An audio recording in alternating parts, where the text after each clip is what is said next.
Om Sri Sai Nadaya Namaha. Om Sri Sai Satcharitra in English version, chapter 38. Baba's Handi. Disrespect of shrine, Kala or hodge, pots, cup of buttermilk. In the last chapter, we described Baba's Chavadi procession. In this, we take up Baba's Handi and some other subjects. Oh, blessed Sadguru Sai, we bow to you, who has given happiness to the whole world, accomplished the welfare of the devotees, and have removed the affliction of those who have resorted to your feet by being very liberal and also being the protector and savior of the bhaktas who surrendered themselves to you.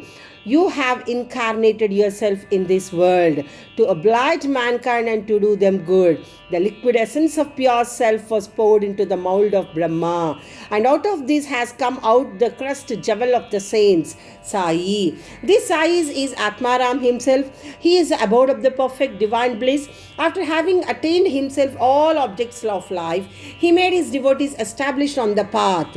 Baba's Handi. Different sadhanas are prescribed in our scriptures for different ages. Tapa is recommended for Krita age, Jnana of Treta age, Yajna for Dwapara age, and Dhan for Kali age.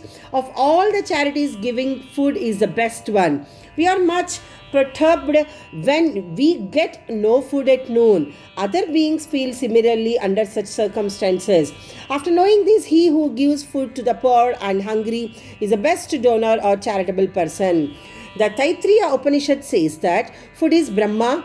From food all the creatures are born, and by food they live. And after having departed into food again they enter. When an Atidhi comes to our door at noon, it is our duty to welcome him by giving him food. Other kinds of charities, giving away wealth, property and clothes, etc., require some discrimination, but in the matter of food, no such consideration is necessary. If anybody comes to our door at night, he should be served forthwith, and if lame, crippled, blind and diseased persons come, they should be fed first, and the able-bodied persons and our relations afterwards. The merit of feeding the former is much greater than that of feeding the latter. Other kinds of charities are imperfect without this annadhan. Just as stars without the moon, necklace without its pendant, crown without its pinnacle, pond without a lotus, bhajan without devotion, married lady without the kumkum mark, song without a sweet voice, or buttermilk without salt. Just as Varan excels all other dishes, Annadhan is the best of all merits. Now, let us see how Baba prepared food and distributed it to others. It has been stated before that Baba required very little food for himself, and whatever little he wanted was obtained by begging from a few houses. Himself he depended on nobody and troubled none in this matter. First, he went to the bazaar and bought all the things, corn, flour, spices, etc., paying cash. He also did the grinding in the open courtyard of the masjid. He arranged a big hearth, and after lighting a fire, he kept a handi over it with a proper measure of water. There were two kinds of handis, one small and the other big. The former provided food for 50 persons, the latter for 100. Sometimes he cooked meete chawal, and at other times biryani with meat. At times it's boiling varan. He left in small balls of thick or flat bread of wheat flour. He grinded the spices on a stone slab and put these thin pulverized spices into the cooking pot. He took all pains to make the dishes very palatable.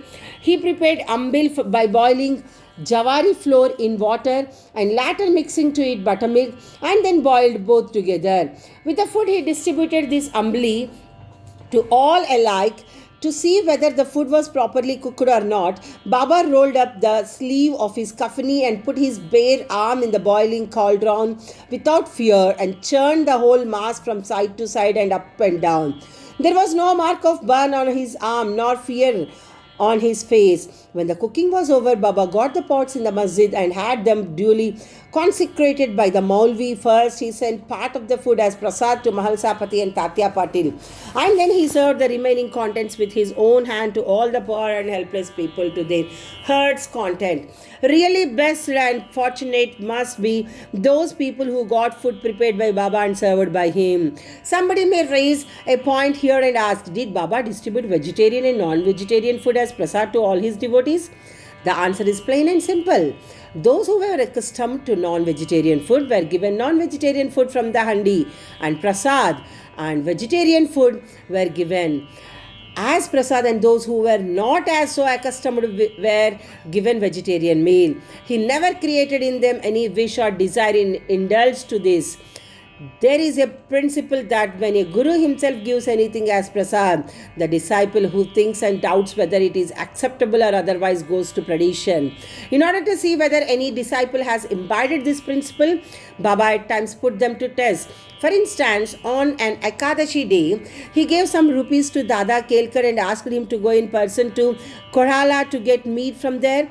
This Dada asked him to go in person to Korala.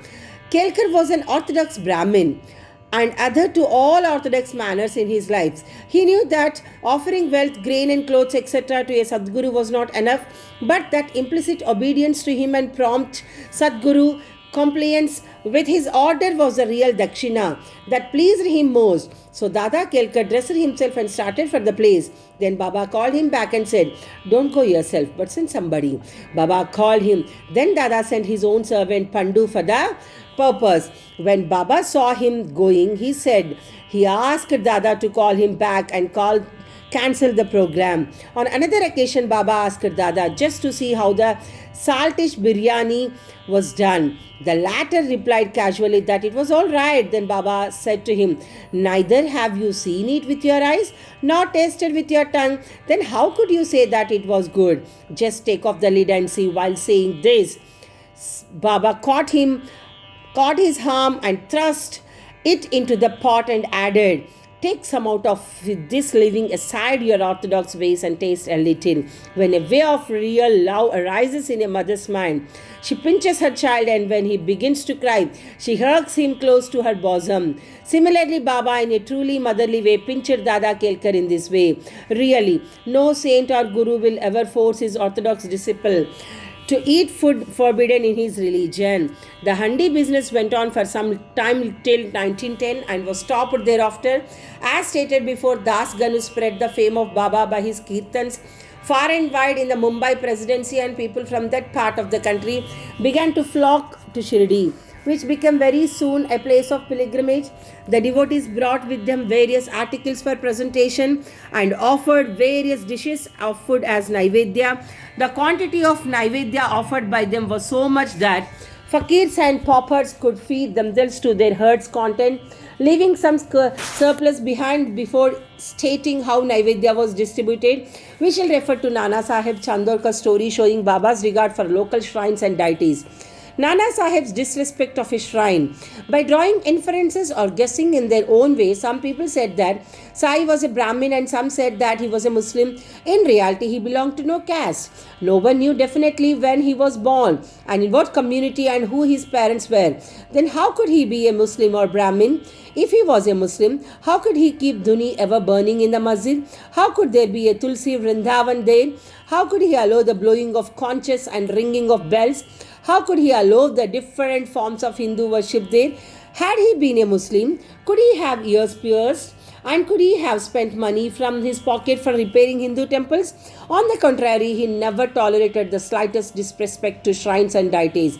Once Nana Sahib Chandorkar came to Shirdi with his sadhu husband of his wife's sister, Mr. Bini Wali. When they went to the masjid and sat before Baba, the latter suddenly got angry with Nana Sahib and said, "You have been so long in my company, then why do you behave like this?"